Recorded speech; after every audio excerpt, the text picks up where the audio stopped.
Hello friends, आज हम बात करते हैं कि आप अगर लाइफ में कोई चीज़ अचीव करना चाहते हैं या आपका कोई गोल है तो आप उसको कैसे अचीव कर सकते हैं। सबसे पहले हम जानते हैं कि हम अपने सबकॉन्शियस माइंड की कैसे हेल्प ले सकते हैं इस गोल को अचीव करने के लिए। सबकॉन्शियस माइंड हमारा, जब हम किसी चीज़ को, गोल को कोई भी रिटर्न में लिख लेते हैं या हम कोई चीज़ डिसाइड कर लेते हैं, जब हमारा वो फाइनल गोल हो जाता है तो हमारा सबकॉन्शियस माइंड उस पर काम करना शुरू कर देता है। तो अगर आपका ऐसा कुछ गोल है या आप लाइफ में कोई चीज़ ऐसी अचीव करना चाहते हैं तो आपको सबसे पहले उसको रिटर्न में लिख लेना चाहिए। जब आप वो चीज़ रिटर्न में लिख देते हैं, अब उसके बाद दूसरा स्टेप है, उसको आप छोटे छोटे पार्ट्स में डिवाइड करिए। फॉर एग्जाम्पल, जैसे आपका गोल है, आप वेट कम करना चाहते हैं, आप 10 किलो अपना वजन कम करना चाहते हैं। उसको, अब 10 किलो वजन कम करने को आप 10 पार्ट में डिवाइड कीजिए और उसका एक पार्ट बनाइए कि आपको 1 किलो वजन कम करना है। अब उसके बाद आप उसको डिसाइड करिए कि 1 किलो वजन आप कैसे कम कर सकते हैं। आपका भले मेन गोल 10 किलो वजन कम करने का है,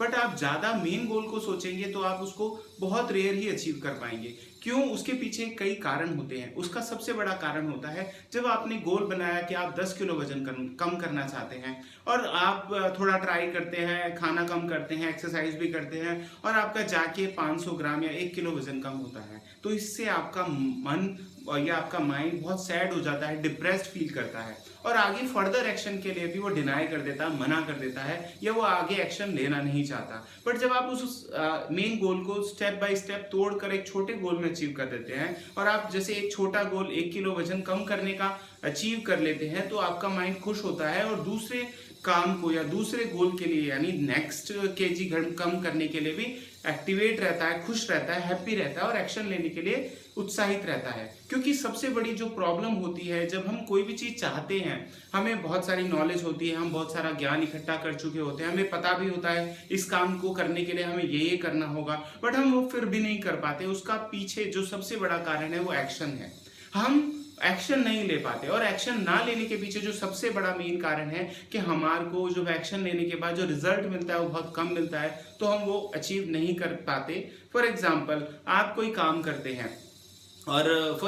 आप कोई काम करते हैं, आपने सोचा उसका प्रॉफिट, आपको बिजनेस है या जॉब है या कोई भी आपको एक छोटा मोटा टास्क मिला और उसका आपको प्रॉफिट मिलना था 100 रुपये या 500 रुपये, और आपको उसके काम के एंड के बाद 10 रुपये मिलते हैं, तो क्या आप उस काम को दोबारा से रिपीट करना चाहेंगे? नहीं करना चाहेंगे। सेम ऐसा ही हमारा माइंड समझता है। जब हम कोई चीज सोच लेते हैं और उसके लिए एक्शन भी लेते हैं, उसके लिए अपनी तरफ से कोशिश भी करते हैं, बट जब रिजल्ट हमारे अकॉर्डिंग नहीं आता तो हमारा माइंड डिप्रेस्ड हो जाता है, सैड हो जाता है और यही माइंड के काम करने में सबसे बड़ी हर्डल होती है। क्या होता है कि हम चाहते हैं, लोग कोशिश करते हैं वेट कम करने के लिए, बट नहीं होता। उसका मेन कारण यही होता है कि जब वो शुरू कर देते हैं तो थोड़ा सा रिजल्ट देखकर मन सैड हो जाता है, उनका मन कहता है कि ऐसे कुछ होने वाला है नहीं, हमने इतनी कोशिश के बाद भी हमारा थोड़ा सा ही रिजल्ट निकला है, और वो कॉन्शियसली उनको समझ होता है कि हाँ धीरे धीरे आएगा या जो भी रिजल्ट आना है वो टाइम से आएगा, बट फिर भी हमारा मन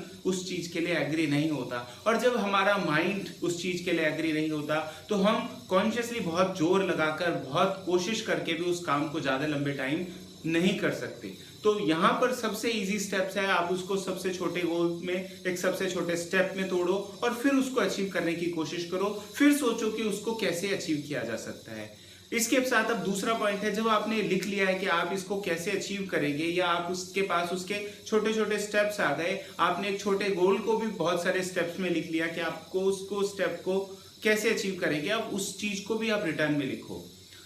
जैसे ही आप, फॉर एग्जाम्पल, हम मानते हैं कि आपको 1 किलो वेट कम करना है, या हम दूसरा एग्जाम्पल लेते हैं कि आप स्टडी कर रहे हैं या आप कोई एग्जाम की प्रिपरेशन कर रहे हैं और आप प्रिपरेशन आपके पास, क्योंकि इतनी सारी आपको बुक पढ़नी है और आप, बहुत सारे स्टूडेंट्स के साथ एक मेन प्रॉब्लम होती है कि वो कभी ये किताब पढ़ते हैं, कभी ये पढ़ते हैं और एंड द रिजल्ट वो वही घूमते रहते हैं, उनको ये भी नहीं पता होता हमने क्या पढ़ लिया और क्या नहीं पढ़ा। तो उसके लिए सबसे छोटा स्टेप है, पहले आप एक बुक डिसाइड करो कि आपके पास 50 बुक है, 20 बुक है, वो पढ़नी है, बट उसमें से आपको पहले एक बुक को फिनिश करना है। एक बुक को भी आपका एक चैप्टर को फिनिश करना है। अब एक चैप्टर को कंप्लीट करने में, मान लीजिए आपको लगता है कि इस चैप्टर को क्लियर करने में आपको 5 घंटे लगेंगे, या आपको 5 से 7 घंटे या 10 घंटे इस चैप्टर को कंप्लीट करने के लिए स्टडी चाहिए, तो आप उस 10 घंटे या 7 घंटे को अब डिसाइड करो कि आप उसको अब कैसे तोड़ेंगे, अब कैसे उसको अचीव करेंगे। जब आप ये ऐसे छोटे छोटे स्टेप्स लेंगे तो आपका माइंड आपको सपोर्ट करेगा और आप वो चीज़ कर पाएंगे।